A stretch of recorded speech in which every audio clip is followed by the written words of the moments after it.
Day 18. The importance of failure. Um, I was thinking for a moment about business, life, anything really.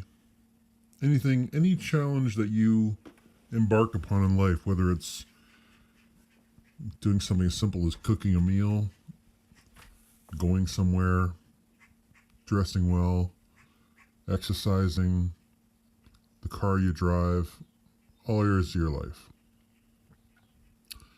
And I think everyone can remember in every area of their life where they have failed, meaning that something has stopped working, something has changed in a way that is not your ideal version of it.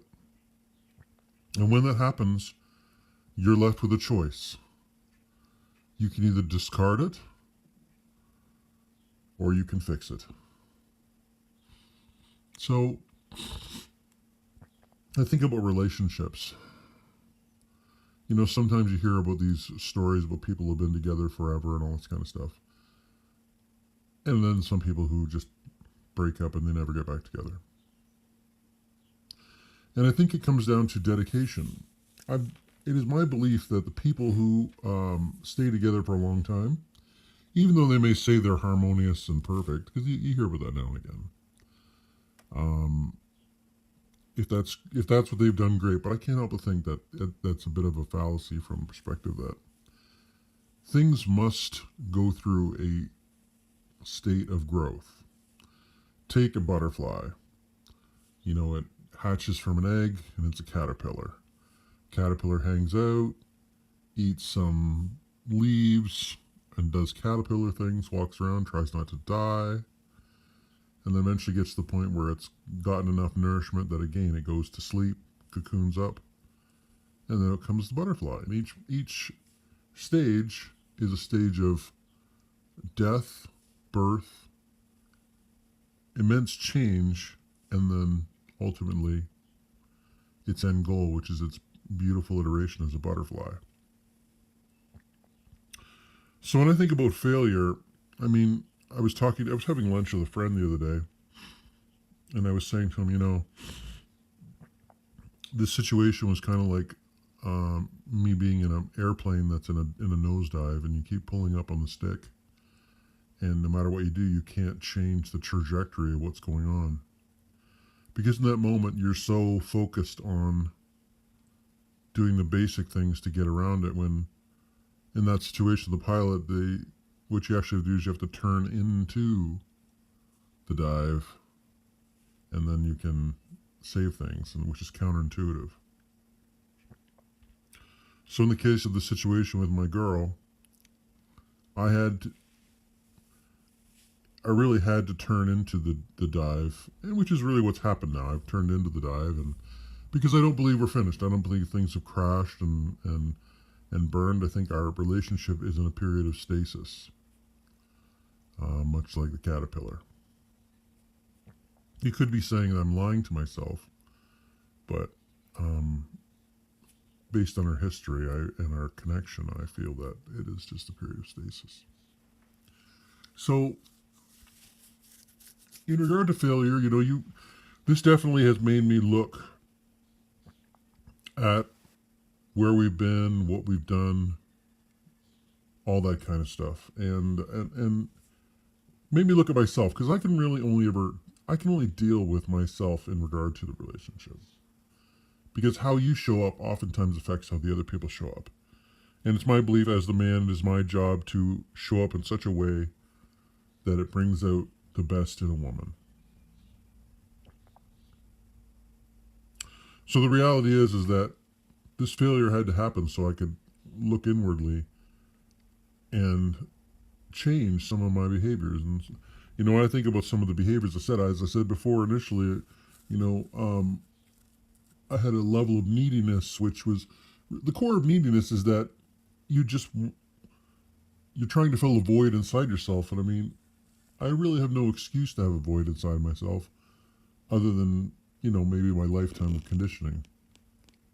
But and that has to stop. and it will. I have to wrestle with my mentality and my humanity. And this period is good because I can focus on just myself and what I have to do to get things done. Um, in regard to um, the relationship itself, yes, there are things that she did which were not perfect for me, my expectations, but you have to really, you have to love someone in such a way they feel free, but you also have to love without expectation. And so, really, at the end of the day, you have to, if you're going to love someone, you have to love them no matter what they do. Now, if they're going to use drugs or compromise your life, you can still love them, but you can't be in their sphere.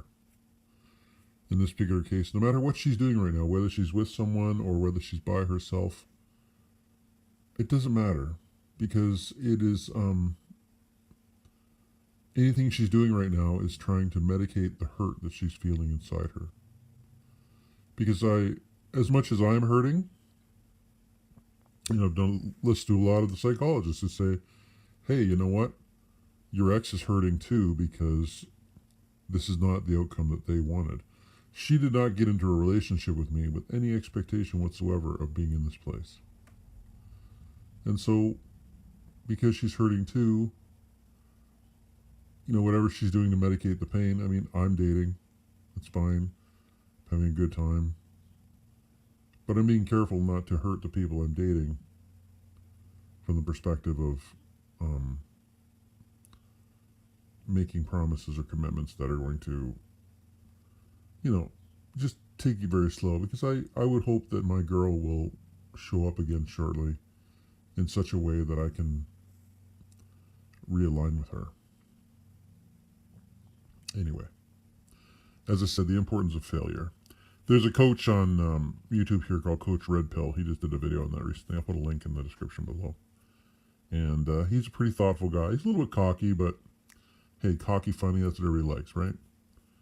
But Coach Red Pill is a pretty interesting guy, and did a nice job of describing how failure is important in business. It's important in friendships.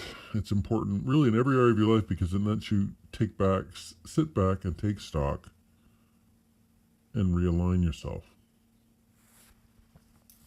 Which is what I'm doing. And I feel good about it. I feel good about this. I could look at the situation and just be like, oh, I'm so sad, me. But I have to look at this and say, you know what? This is not, I feel sad, me.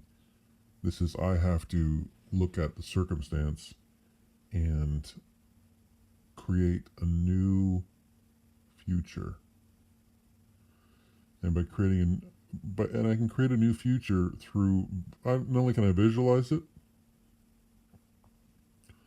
but I can condition and train myself during this time to, when she does rematerialize, to be the best version of myself, to be the man that she fell in love with so long ago. And because that man was confident, attractive, outgoing.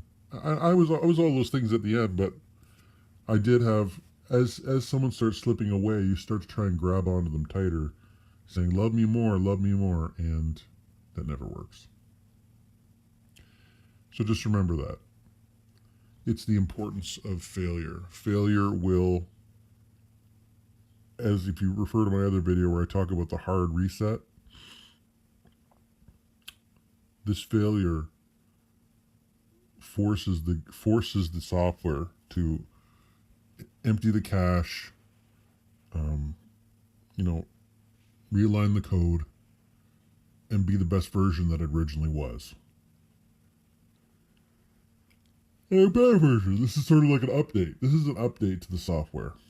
This is the update. This is the bug fix that's been necessary for some time.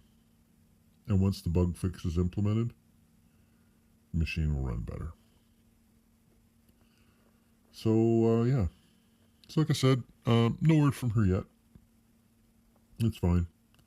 We're approaching the end of June, and still have in my mind the our trip to Iceland in mid-August, and I visualize that we'll be on that trip together. So we're going to find out. I'm going to continue to do my work, and it's it is going to happen. It is going to happen. Anyway, guys, have a good day.